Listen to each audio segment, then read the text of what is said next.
Quem foi então o famoso infante Dom Henrique?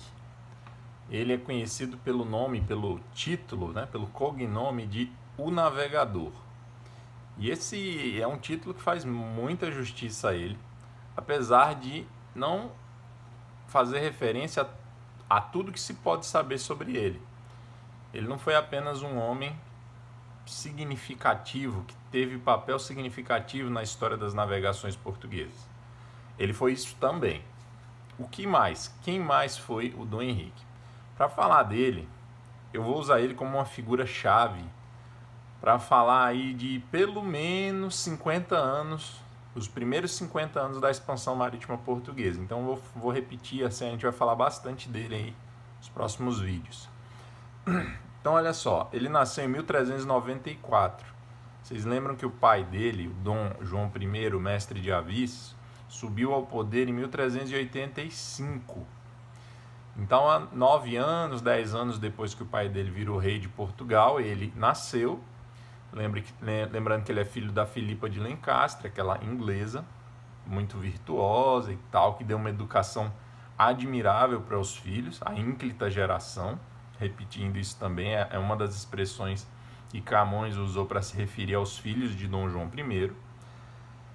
Ok, então, primeiro lugar, o infante Dom Henrique, com 19 anos, já foi lá para a região do Porto, encarregado de preparar uma frota de navios, uma armada.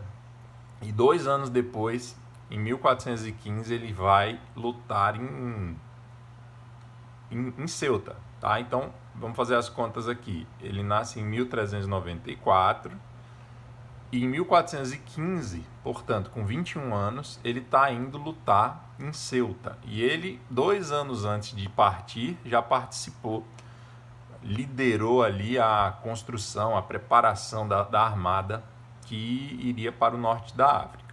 Então, já vimos que ele, já desde muito jovem, está envolvido com essas atividades marítimas e militares. Além disso, ele era um homem muito religioso, tá? Então, assim, os biógrafos dele falam que ele vivia como um monge. Quando ele morreu, descobriu-se que ele andava com uma camisa de crina de cavalo por baixo das outras roupas para se penitenciar sempre. Então, ele tinha esse aspecto ascético, era um homem que queria mortificar o corpo. Coisa muito natural na visão católica, né? Bem, além disso, ele tinha um espírito heróico, ele era um cara de imaginação solta. Então a gente vai ver que isso vai combinar muito com o que vai acontecer com ele após a volta dele de Ceuta. Tá? Que mais? Ele tinha vamos dizer assim, ele não era um homem muito de calor humano, tá? Ele, apesar dele se comparar ao São Luís, aquele santo francês que foi rei da França, ele não era assim um homem de muita proximidade com os outros, né? Ele era meio frio e ele se empolgava muito com as grandes ideias.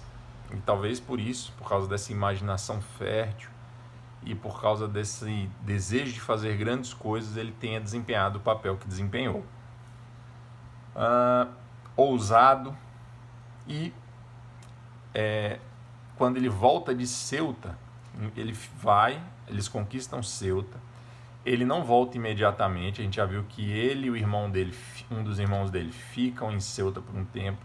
Lá ele vai estudar muito sobre a África, reunir informações, e vai ser a partir dessas informações que ele vai perceber que poderia ser um grande projeto de vida dele e um grande projeto para o seu país conquistar todo o litoral africano, tentar contorná-lo, tá?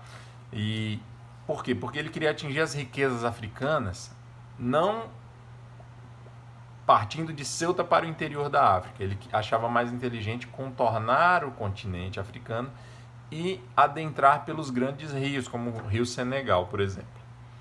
Bem, quando ele volta então para Portugal, ele vai se estabelecer no Algarve, num lugar chamado, o nome preciso do lugar é Cabo de São Vicente. Mas a gente vai ouvir falar mais no nome de uma região bem próxima ali, 3 quilômetros do Cabo de São Vicente, que é a Ponta de Sagres. Essa é a ponta, é a ponta assim, mais a sudoeste do continente europeu. Então, assim, era os antigos chamavam esse lugar de Finisterra, o fim da terra, porque se você viajasse por toda a Europa no sentido da Península Ibérica, quando você atingia a Península Ibérica, que já é uma ponta, a península, ela tinha uma ponta final ainda, que mergulhava no Oceano Atlântico, que é essa Ponta de Sagres.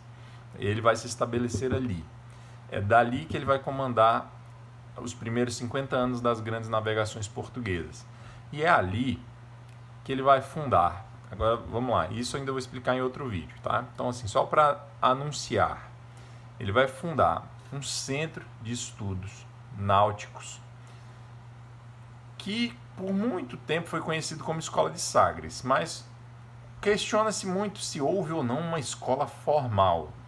Bem, não sei, não sabemos, mas independente de haver uma escola formal, como se fosse uma espécie de escola técnica, universidade técnica, independente disso, houve um centro de estudos, mesmo que fosse informal. Ele reuniu, ele atraiu para ali muitos homens, muitos cartógrafos, muitos navegadores, pilotos, e ali o conhecimento acumulado com as experiências marítimas e de navegação dos portugueses vai ser registrado e vai ser usado como numa escola, né? Esse conhecimento vai sendo armazenado e vai sendo usado pelos próximos navegadores como referência para não cometer os mesmos erros que os seus predecessores cometeram, tá? Então, aí um panorama geral aí da vida do Infante Dom Henrique. Nasceu em 1394 e ele vai falecer em 1460. E ele pode se gabar de ter feito, quase cumprido boa parte do projeto que ele estabeleceu ainda na década de 20 do século XV. Ali pouco depois de 1415, quando ele voltou de Ceuta, ele estabeleceu um projeto. E em 1460, quando ele morre, ele não tinha concluído ainda, mas ele tinha dado passos que talvez nem ele acreditasse que conseguisse dar. Tá bom, pessoal? Então é isso. Ainda vamos falar bastante do Dom Henrique. Nos próximos vídeos a gente vai ver mais em detalhe como é que foi esse negócio aí da Escola de Sagres, que conquistas ele conseguiu realizar, uma por uma, as etapas dos descobrimentos portugueses. Tá bom? Um abraço.